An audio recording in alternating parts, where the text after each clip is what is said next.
Welcome to Analog VLSI class. This is the lab class. We will be using the Cadence software for designing and simulating analog circuits. Okay, so this is the Cadence interface. The one you see here is the CIF editor, which is the main window of the Cadence Virtuoso tool. Now, firstly, we will create a library, and within the library, we will create our schematics. So let us create a library first.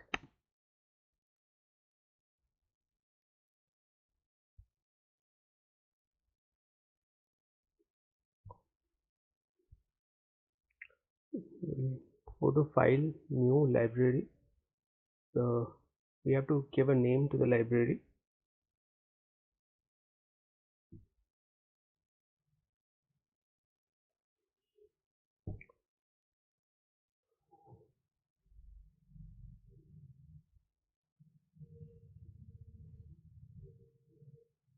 So let us call it Lab January 21. So we have to attach an existing technology file. In this case, we'll be using TSMC 180 nanometer technology. Press OK. So this is TSMC 18, that is our technology.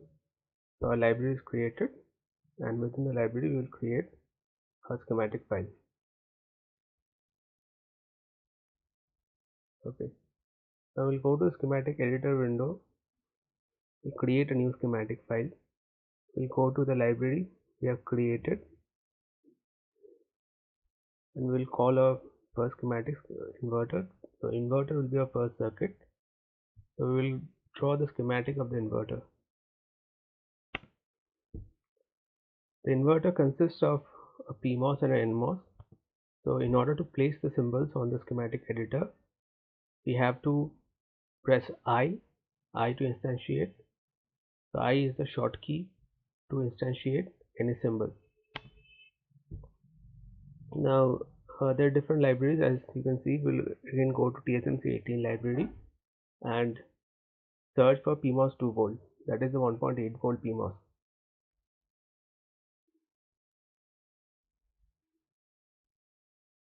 So we'll place our PMOS. Next, in a similar way, we will instantiate the NMOS 2 volt. So you press I and search for NMOS, and the NMOS symbol comes up. So the next part is, because the mobility of holes is almost half that of mobility of electrons, so we need to change the width of PMOS. We will double the width of PMOS.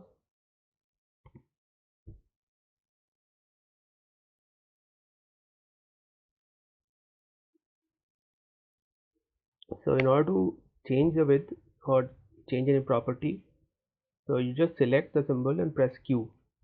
When you press Q for Queen, the property editor comes up. Now in order to create wires, you have to press the shortcut W. So for inverter, we will connect the gates of PMOS and NMOS together and the drains of PMOS and NMOS together. The source and the body of the PMOS will be tied and connected to the highest potential. The source and the body of the NMOS will be tied and connected to the lowest potential. So the center terminal is the body.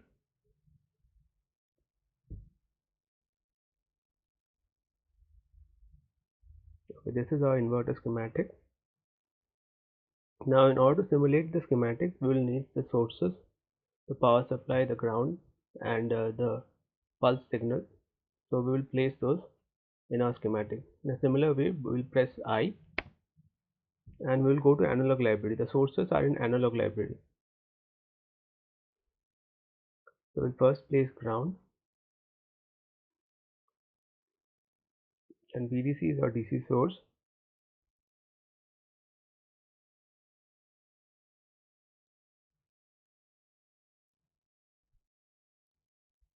We'll require another one, so we'll use one DC source for ground and another one for VDC.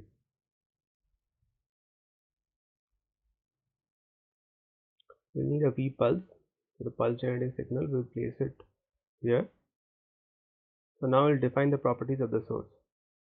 So again we'll connect. So since this is the ground source, we'll give a DC voltage of 0, and so we'll name this wire ground. So in order to name a particular wire, you need to press L, write the name and place it on top of the wire.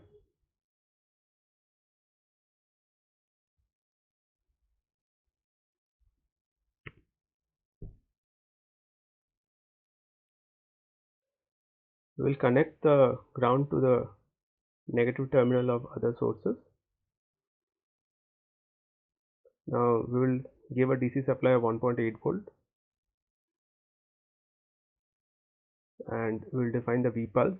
So one half of the pulse waveform will have 1.8 volt, other half will have 0 volt.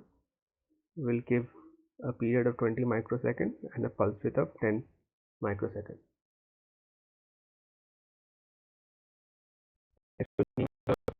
DC source and the V pulse.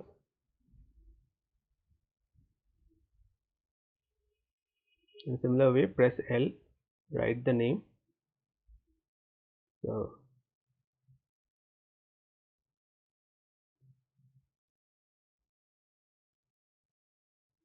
there is some lag in the system because I'm accessing it remotely.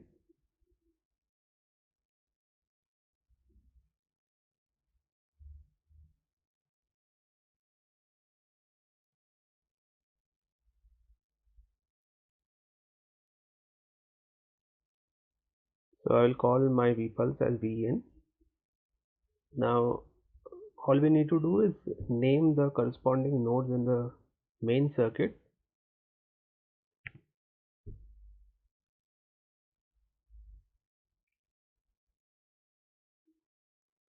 The advantage of creating alias is that you can keep your sources separate and your circuit separate. So whenever you need the V source, VDC, you can just call that VDC name in any part of your circuit. So you don't need to connect physically to the VDC source. Now the next part is we'll simulate the circuit. So we have given a pulse, input pulse, and we'll see the output pulse.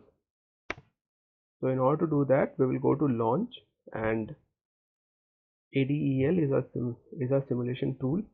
So inside this we have a simulator called Spectre, which will do the simulation. So in order to check the inverter circuit, we need to do the time domain analysis.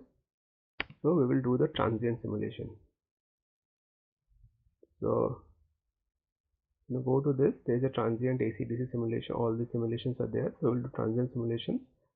Because the period of the signal is 20 microseconds, we will take 10 periods. So our total time duration is 200 microseconds. Then there are different options: conservative, moderate, liberal. So conservative, the step size is small, it takes more time. The liberal, the step size is large, it takes less time. If you want an accurate simulation, then go for conservative.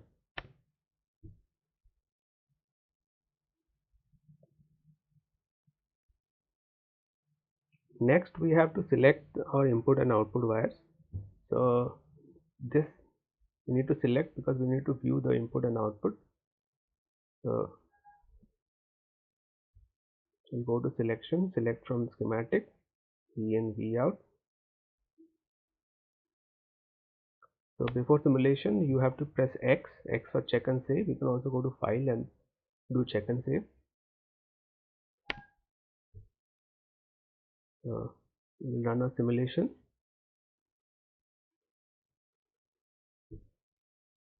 So we have a simulation output. Let us see. So we separate the input and output. You can see the output signal is the inverted signal of the input signal.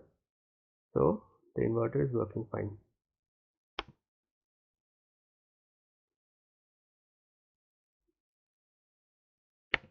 So in the next video we will learn how to draw the symbol of a particular schematic, and then we will do the layout in a